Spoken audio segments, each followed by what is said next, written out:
만나서 이야기를 할 수 있는 시간이 있었습니다. 그러니까 권사님이 저한테 묻지도 않는 얘기를 했습니다. 자기는 보석을 참 좋아해서 보석 수집하는 것이 취미였다. 그러니까 자기 남편이 외국 여행하다가도 꼭 빈손으로 오지 않냐고 보석을 사다 선물했기 때문에 그걸 잘 보관하고 보는 게 참 재미가 좋더라고요. 자기도 외국 여행했다가 돌아올 때 보석을 자주 사왔고, 백화점에 갈 때 보석 상점 앞에 지나가면 딱 보면 자기는 저게 뭐가 내 손에 없는 거 어떻게 안 돼요 그래요. 아니 내 이거 하고 또 사면 안 돼요. 일부러 고개를 돌려가지고 그 멀리 가버렸답니다. 그랬다가 또 자기도 모르는 사이에 발자국이 또 그리 돌아가지고 그 주위를 3번 4번 뱅뱅 돌다가 종교는 그 보석을 사고 마는 그런 일들이 종종 있었습니다. 근데 제가 그 본인이 외국 여행할 일이 있어서 여행 갔다 오니까 자기 집에 잘 보관했던 보석을 어제 도둑이 들어가지고 몽땅 다 털어갔다. 화가 나고 아깝기도 하고 해서 또 열심히 몇 년을 사서 놓았답니다. 그래서 이번에는 친정 어머니가 매출을 안 하시니까 친정 어머니한테 그 보석을 갖다 잘 이렇게 됩니다. 그래서 여행 끝나고 난 다음에 돌아서 보니까 도둑놈이 돌아가지고요, 친정 엄마 거는 손도 안 대고 자기 것만 몽땅 들고 가더랍니다.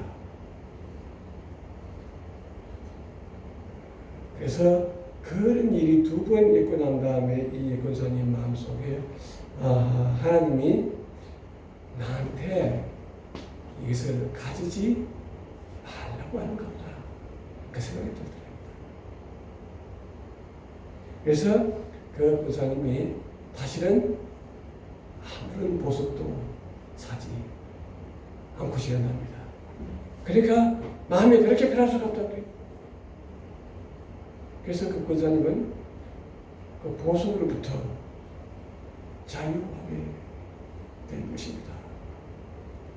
예수님께서 마태복음 6장 20절에 보니까 너희를 위하여 보물을 하늘나라에 쌓아두라.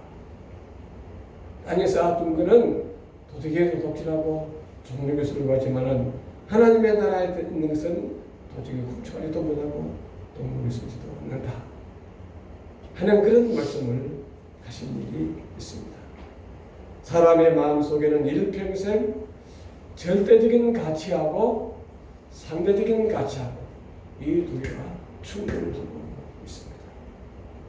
우리가 예수를 잘 믿는다고 하지만은 이 절대적 가치보다도 이 상대적 가치를 앞세울 때가 한두 번이 아니죠. 제가 알죠. 그래서 사람의 마음속에는 갈등이 있습니다. 갈등이라고 하는 말은 칡넝쿨은 나무를 타고 올라갈 때 이렇게 시리방나무 이렇게 타고 올라가는데, 또 등나무는 반대로 이렇게 타고 올라가거든요. 하나는 이렇게 타고 올라가고 하나는 이렇게 타고 올라가고 전혀 방향이 다른 것입니다. 그래서 두 가치가 서로 충돌하는 그런 현상을 갈등을 겪는다, 그렇게 우리가 이야기를 하고 있습니다. 그래서 예수 믿는 우리의 마음속에도 이 두 가치가 충돌할 때 하나가 하나를 완전히 분리해서 포기해버리면 그런 뭐 갈등이 없죠. 두 세력이 팽팽해져 가지고 어떤 때는 이게 앞서고 어떤 때는 이게 앞서고 하니까 갈등이 생기게 되는 것입니다. 지금 참 제가 좋아하던 분인데 참존이라고 하는 화장품이 있습니다. 우리나라 화장품계의 소위를 세우려면 참 이 좋은 재료를 쓰는 색조 화장품은 안 만들고 기초 화장품만 만드는 그 장로님이 젊은 날에 큰 시험을 들었다가 그 다음에 그렇게 해가지고 상당히 크게 생각을 했는데, 연구에서 지내보니까 그 장로도 잘못됐어요. 그런데 한 15년, 20년 된 일이죠. 그 아들이 청담동에서 일식집을 낸다고 해서 그때 소학교 있을 때 모든 교육들을 다 초청을 했습니다. 그래서 가서 식사를 대접을 받았습니다. 그런데 상당히 넓은 이 홀을 가지고 이걸 갖다 이게 외국 사람이 보는데 재료 수집해 보는데 뭐 10몇 억이 들어갔다 그래요. 그런데 그걸 뭐 사진 좀 찍으면 되죠. 그거 뭐 10억이 들어갈 게 있습니까? 근데 이거 뭐 내가 볼 때는 그 조개 밑장 바로같이 그밖에 안 보이는데 그것도 뭐 수십억이 들어갔다. 그래서 이렇게 하면 안 되는데 아들이 그런 일을 하려면 제일 밑창부터 가가지고 계속 올라가야지.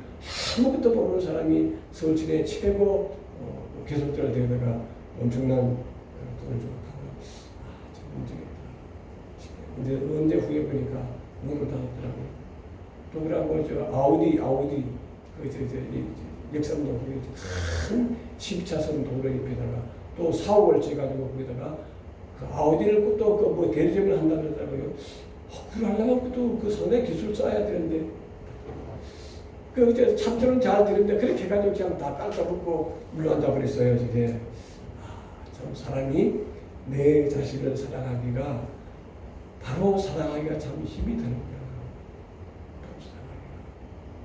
그런 생각 저는 깜짝 놀랐습니다. 미소적으로 우리 자식 사랑하지 않는 사람이 이 세상에 어디 있겠습니까? 그래서 갈라디아 5장 10절에 보니까 육체의 소욕은 성령을 거스리 성령은 육체를 거스리나니 서로 거스리는 것이에요. 성도는 이 싸움에서 승리하여 성령 주도적인 삶을 살아야 되는 것입니다. 오늘 성경에 어떤 사람이 밭에서 이 보화를 발견하고 숨겨둔 후에 기쁘서 돌아와 모든 소유를 다 팔아 그 밭을 샀느니라. 그렇게 말씀해 주고 있습니다. 그런데 이 보화는 왜 감추어져 있는가? 감춘 보화 같으니 천국은 감추어져 있는 보화와 같으니 그렇게 말씀했습니다.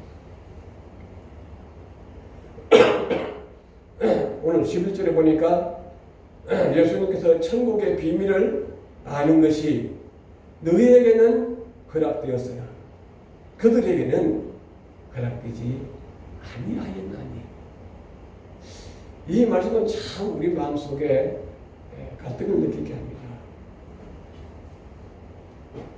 어떤 사람에게는 이 하나님의 말씀이 이해되도록 해주시고 어떤 사람에게는 이해되지 않게 해주신다는 얘기입니다. 다시 읽으면 천국의 비밀을 아는 것이 너희에게는 허락되었으나 11절입니다. 그들에게는 허락되지 아니하였나니. 13절입니다. 그러므로 내가 그들에게 비유로 말하는 것은 그들이 보아도 보지 못하며 들어도 듣지 못하여 깨닫지 못하게 하려 합니다. 이 이야기는 구약성경 이사야 6장 10절 11절에서 이미 예언해 놓은 말씀을 예수님께서 인용해서 말씀해 주고 있습니다. 15절입니다. 이 백성이 마음이 완악하여져서 귀는 듣기에 둔하고 눈은 감았으니 이는 눈으로 보고 귀로 듣고 마음으로 깨달아 돌이켜 내게 고침을 받을까 두려워합니다. 예수님께 하신 말씀입니다. 이 말씀은 예정의 문제하고 결부가 되어야 됩니다. 그래서 우리가 이 예정은 인간의 이성으로 다 풀 수 없는 그런 참 어려운 이야기입니다. 엄마 뱃속에 쌍둥이가 들어 있었는데 형은 에서, 동생은 야곱입니다. 그래서 성경에 보니까 하나님께서 그들이 뱃속에서 엄마 뱃속에서 선과 악을 행하기 전에 내가 야곱은 사랑했고 에서를 미워했다. 그래서 종래 에서가 장자지만은 동생의 장자권을 뺏기고 믿음의 족보면 아브라함과 이삭과 에서야 되는데 에서는 빠져나가 버리고 아브라함과 이삭과 야곱이 되어 나오고 있습니다. 그 후손에서 예수가 나오시게 되는 것입니다.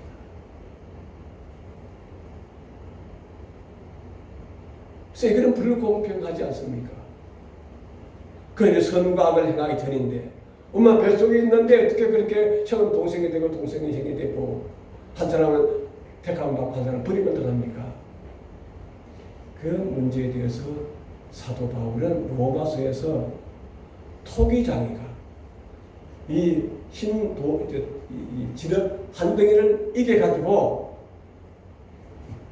이 귀하고 깨끗한 이 물컵을 만들 수도 있고 또 하나는 천이 쓰는 것을 만들 수도 있지 않겠느냐. 너희가 누구이기에 감히 하나님을 힐문하느냐. 그렇게 바울은 그 문제에 대해서 설명하고 있습니다. 그래서 이 예정의 문제에 대해서는 우리가 구원 예정 속에 들어오지 못한 에서의 반열에서 불공평하지 않습니까? 그렇게 말하는 절대는 일평생 문제가 풀리지 않고요. 야곱의 반열에서 하나님 나 같은 것을 이렇게 선택해 주셔서 하나님 존전에 나오게 하시고 믿음의 반열에 서게 해주신 하나님의 은총을 감사합니다. 이쪽에서 봐야 됩니다. 이쪽에서는 보면 절대로 문제가 풀어지지 않는 것입니다. 어떤 사람이 누가 했던 말인지 잘 모르겠는데 내가 천국에 가면 3번 깜짝 놀랄 것이다. 그렇게 얘기했는데 첫째는 뭐냐면 이 세상에서 저 사람 반드시 천당 갈 사람이라 착한 사람이라고 그렇게 생각했는데 천당 가보니까 그 사람이 없어요. 천당 못 왔어요. 저놈은 지옥 갈 놈이라고 생각했는데 보니까 천당에 다 만나는 거예요. 그 두 번째 놀란 것이고 세 번째 놀란 것은 뭐냐면 나 같은 주인이 천국에 들어왔다는 것입니다. 이것이 참으로 놀라운 일이다. 그렇게 이야기를 했습니다.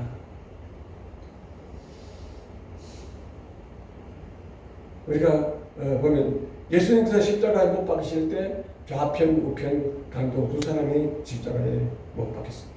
똑같은 시간에 똑같은 공간에서 죽어갑니다. 그때 이 우편 강도는 마지막 코에서 생명이 끊어지기 전에 주의 당신의 나라에 임할 때 나를 깊게 주시기 바랍니다. 그렇게 해서 구원받았고요. 한 사람 맞네? 그런 기도가 없어서 구원받지를 못하게 되는 것입니다. 그렇기 때문에 내게 주신 하나님의 은총과 축복 가운데서 가장 귀하고 아름다운 것은 내가 하나님 존전에 나와서 예배하고 있다. 믿음의 반절에 내가 감히 설 수가 있었다 하는 이 사실인 것입니다. 좀 비양심하지만요. 그래서 하나님의 은총 속에서 길이 없던 나에게 내 앞에 하나님에 의해서 생명길이 열려졌다는 것입니다.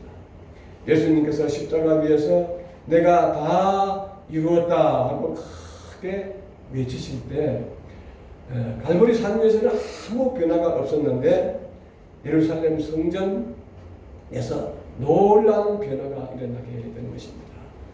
옛날 성전에서는 지성소와 성소가 가려워졌는데 이 사이에 두꺼운 큰 커튼에 쳐져가지고 저쪽에서 이쪽에 절대로 건널 수가 없습니다. 단 예외 규정 하나는 1년에 한 번씩 대제사장이 손을 잡아가지고 뜨거운 피를 들고 저쪽에서 이 건너와서 제사장과 피를 붓고 하나님께 속죄의 제사를 드리는 일, 그 하나는 예외 규정입니다. 그래서 대제사장이 저기서 넘어올 때 발에다가 끈을 매가지고요 이렇게 들어오고 또 옷에는 은방울을 달아가지고 딸랑딸랑 딸랑딸랑 소리가 나게 해서 들어갔답니다. 그래서 응답으로 왜 차고 들어가는가 하면 이게 지성소에 들어가가지고 제사를 지내다가 너무 대제사장이 긴장해가지고 요셉을 가면 심장 마비가 돼서 쓰러져 죽으면 그 시체를 꺼내야 될 거 아니겠습니까? 시체를 꺼내기 위해서라도 저쪽에서 만약 죽습니다. 왜? 거룩의 영역을 침범했기 때문에. 그러면 그 사람이 만약 그런 사건이 벌어지면 저쪽에서 지성소에 들어오지 않고 이 사람의 시체를 끌어내기 위해서 바다가 끌어내고 밖에서 끄집어내면 되는 것이죠. 그 정도로 하나님과 인사가 철저하게 가리고 있었습니다. 그 휘장은 죄를 상징하는 것이거든요. 죄가 하나님과 인간 사이를 강하는 것입니다. 그런데 예수님께서 다 이루었다 하고 크게 외칠 때 그 휘장이 위에서 아래로 찢어져 나갔습니다. 터져나가. 그러니까 지성소와 성소에 가림막이 없어지게 된 것이죠. 이 사실을 두고 히브리 10장 19절과 20절을 같으면 형제들아 우리가 예수의 피를 힘입어 성소에 들어갈 담력을 얻었나니 그 길은 우리를 위하여 휘장 가운데로 열어놓으신 새로운 살 길이요 휘장은 곧 그의 육체이다. 즉 예수의 육체는 말이죠. 이 죄를 소멸시키기 위해서 예수님께서 몸을 찢음으로 통해서 하나님과 우리 사이에 막혀있는 죄의 장막을 소멸시키셨다. 없앴다. 그래서 우리가 담대히 하나님 앞에 나갈 수 있는 은총의 길이 열려졌다고 하는 그런 말씀인 것입니다. 그리고 또 에베소 2장 8절에 보니까 너희는 그 은혜에 의하여 믿음으로 말미암아 구원을 받았으니 이것은 너희에게서 난 것이 아니요 하나님의 선물이다. 그래서 선물인 것입니다. 그러면 감추인 이 보화는 도대체 무엇인가? 유명한 하이비 쿡스는 20세기는 이념의 대결이라고 했습니다. 공산주의와 민주주의의 대결이었습니다. 그래서 구소련에 물안으면서 동구가 다 망해버리고 말았습니다. 공산주의가 망했습니다. 21세기는 하나님과 만몬의 돈의 신조 대결이라 그랬습니다. 그래서 예수 믿는 사람도 이 문제가 참 풀어지기가 힘든 것입니다. 그래서 마르틴 루터는 회심이라고 하는 것은 회심은 심령의 변화와 함께 그 사람의 돈 지갑, 존의 속에 들이는 돈 지갑의 변화가 동시에 같이 일어나야 되는 것이다. 그렇게 이야기를 했습니다. 그래서 예수님께서 마태복음 6장 33절에 너희는 먼저 그 나라와 그 의를 구하라. 그리하면 이 모든 것을 너희에게 더하리라. 그러니까 절대적 가치와 상대적 가치 이 충돌 속에서 상대적인 가치를 밀어내고 절대적 가치를 절대화시키고 상대적인 가치는 상대화시키라 하는 그런 말씀이죠. 그렇게 내 마음속에 정립된 사람을 성경은 중생한 사람이다. 거듭난 사람이라고 그렇게 말을 합니다.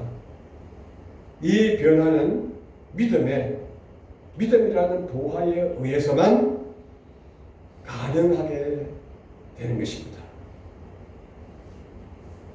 세상 사람들의 사람 평가는 전에도 말씀드렸지만 신은섭판입니다. 돈입니다. 권력입니다. 주의입니다. 학벌입니다. 그러나 주님의 인간 평가의 기준은 오직 믿음입니다. 예수님을 가장 가까이 했던 사람들 가운데서 대부분 다 죄인의 대명사들입니다. 막달라 마리아, 삭개오, 세리자, 막달라 마리아는 창녀, 우편감독, 죄인의 대명사들입니다. 그러나 이분들 마음속에 주님께서 주신 거룩한 믿음이 역사해서 가장 고귀한 사람들로 변경함을 받게 된 것입니다.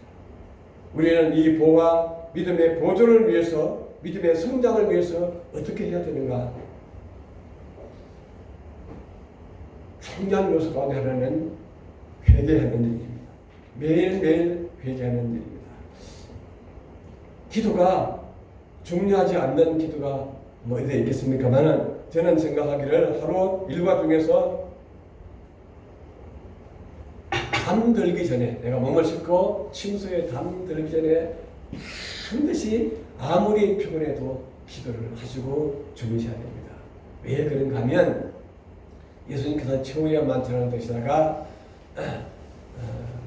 제자들의 발을 씻기는데 베드로의 차례가 오니까 베드로가 민망하니까, 선생님, 제가 선생님의 발을 씻겨 드려야 되는데 선생님이 저희 발을 씻기십니까?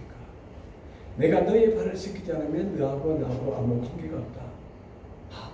씻기심으로 통해서 주님과 나 사이에 관계가 형성된다면 내 발만 씻기실 것이 아니고 내 전신을 다 씻겨주십시오. 즉 목욕시켜달라는 얘기죠. 그때 주님께서 이미 목욕한 사람은 발만 씻어도 족하다 그렇게 했습니다. 이미 목욕했다는 말은 내가 예수를 믿을 때, 신앙 고백할 때 내 과거의 죄와 지은 모든 영육간의 지은 죄가 소멸되었습니다. 사유함 받았습니다. 그걸 목욕한 것입니다. 그러나 사람이 그 후에 다시 죄를 안 범하면 참 좋겠는데, 내가 육신을 입고 있는 동안 육신이 약해서 내가 원치 않는 죄를 생각으로, 말로, 행동으로 매일매일 범하게 됩니다. 그래서 그것은 내가 발 씻듯이, 옛날에 유대 사람들은 그 너가 발을 씻었거든요. 그래서 요새 우리가 말하면 매일매일 샤워하듯이 회개하라. 그렇게 주님께서 말씀했습니다. 그 회개의 기도가 있어야만 우리의 이 귀한 보배를 보존하게 되고, 이 보배가 점점 크게 되는 것입니다. 옛날에 어떤 사람이 비해서 차를 몰고 여행을 하고 쭉 갔는데 차가 고장이 났어요. 그래서 차를 길가에 세워놓고, 자기도 차를 좀 아는 사람인데 번넷을 열어놓고, 뭐 아무리 봐도 이 차가 왜 시동이 꺼져서 안 걸리는가 이유를 알 수가 없습니다. 사람을 쌩쌩 지나가, 차도 다른 차에 지나가는데, 그래서 땀을 뻘뻘 내면서 고생하고 있는데 어느 차 한 대가 자기 뒤에 턱 서더니만 그분이 노신사가 내가 좀 도와드릴까요? 아, 예, 저는 이 차도 제가 좀 아는데 이 차가 왜 고장이 났는가 전혀 알 수가 없습니다. 그러니까 그 사람이 차를 가만히 들었다가 몇 번을 똑똑똑똑 하다가 뭐 이렇게 맞춰보고 난 다음에 쪽쪽으로 난 다음에 다시 시동을 해요. 그 시동이 브릉 그랬어요. 그래서 하루 기가 차가지고, 선생님 도대체 누구십니까? 하고 그러니까, 나는 헨리 포드입니다. 이 차를 내가 만들었습니다. 그렇게 하는 것입니다. 우리는 하나님이 만들으셨어요. 내가 부담난 거 하나님만이 고칠 수가 있습니다. 하나님이 내 허물의 죄악을 도말해 주십니다. 한 가지 조건은 회개인 것입니다. 매일매일 발을 씻듯이, 샤워하듯이 잠들기 전에 생각과 말과 행동으로 범한지를 회개하고, 그 다음에 다른 기도를 하고, 그 다음에 침소에서 잠을 주무셔야 되는 것입니다.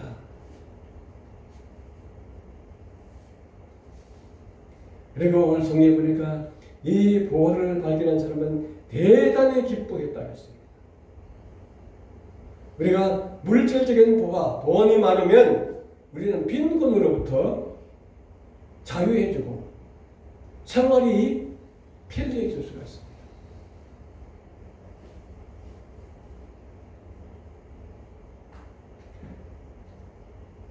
그렇지만 영적인 보화를 소유한 사람은 가장 중요한 것들로부터 자유함을 받습니다. 죄에서 자유함을 받습니다. 요한복음 8장 34절 보니까 죄를 범하는 자마다 죄의 종이라고 했습니다. 죄의 종이거든요. 요한복음 8장 32절 보니까 내가 진리를 알지니 진리가 너희를 자유하게 하리라. 그 죄로부터 종된 그 죄를 소멸시켜버려서 나는 완전히 죄의 종이 아닌 의의 종, 믿음의 종, 하나님의 종, 예수의 종이 될 것이다. 그렇게 주님께서 우리에게 말씀해 주고 계십니다. 그리고 이 세상과 저 세상에 거쳐서 저주에서 너희들은 자유하게 될 것이다. 갈라디아 3장 13절에 보니까 나무에 달린 자마다 저주 아래 있는 자라고 했습니다. 예수가 나무에 달려서 우리가 받아야 될 저주를 다 받아버렸습니다. 그래서 이 거룩한 보화를 내 마음속에 소유함과 동시에 죄로부터 우리는 자유하고 저주로부터 자유하고 이 땅 위에서 사는 동안 마음같은 제사장으로 살게 되는 것이고 가장 중요한 문제는 사망으로부터 자유인 것입니다. 영생을 우리가 선물로 받게 되는 것입니다. 그러므로 우리는 늘 이 보화를 소유한 사람은 모든 형편과 저지와 조건을 초월해서 감사하게 살아야 되는 것입니다. 헬렌 켈러, 인간 세상에서 아마 이보다 더 불행한 사람이 어디 있겠습니까? 불행의 대명사를 또 오브라함에 헬렌 켈러를 모든 사람이 보일 것입니다. 그래서 이 사람이 한 유명한 말이 있습니다. 하나님께서 우리에게 한쪽 축복의 문을, 이쪽 문을 닫으실 때는 하나님께서 반대편 문을 여시게 됩니다. 인간이 닫힌 닫힌 축복의 문을 너무 오랫동안 응시하고 있기 때문에 이 열린 축복의 문을 보지 못하는 경우가 너무 많다. 헬렌 켈러가 한 말이었습니다. 보통 사람이 한 말 같으면 우리가 가볍게 넘길 수 있는데 그분이 어떻게 그런 말을 할 수가 있는가? 그래서 유대인들은 자녀 교육을 할 때 감사라고 하는 말을 제일 먼저 가르치고 감사라고 하는 말을 하면서부터 엄마가 부지런히 말을 가르친다. 조지 헐버트 신부는 하나님께 이런 기도를 종종 했다고 합니다. 하나님, 저에게 참 많은 것을 주셔서 감사합니다. 하나님, 저한테 한 가지만 더 주십시오. 범사의 모든 형편과 저지와 조건을 초월한 범사의 감사를 나에게 주십시오. 그렇게 늘 기도했다는 이야기입니다. 그래서 이 귀한 보화를 내 마음속에 소유한 사람만이 범사에 감사하며 하나님께 영광이 되고 내 자신이 이 땅 위에서 자유한 삶을 살 수가 있게 될 것입니다. 기도하겠습니다. 자비하시고 사랑과 은혜가 한없이 풍성하신 아버지 하나님, 천군 마치 밭에 감추인 보화 같으니 사람이 이를 발견한 후 숨기고 기뻐하며 돌아가서 자기의 소유를 다 팔아 그 밭을 살느니라. 우리는 이미 이 보화를 내 마음속에 소유하고 살아가고 있습니다. 때로는 하나님이여 이해할 수 없는 불안과 시련과 역경이 나에게 휘몰아치고 올 때도 있지만 이것도 하나님의 높은 섭리가 있는 줄 분명히 믿고 차원 높은 감사, 영광, 존귀를 돌리며 성연한 삶을 살게 하여 주시옵소서. 예수님의 이름으로 기도 올리옵나이다. 아멘.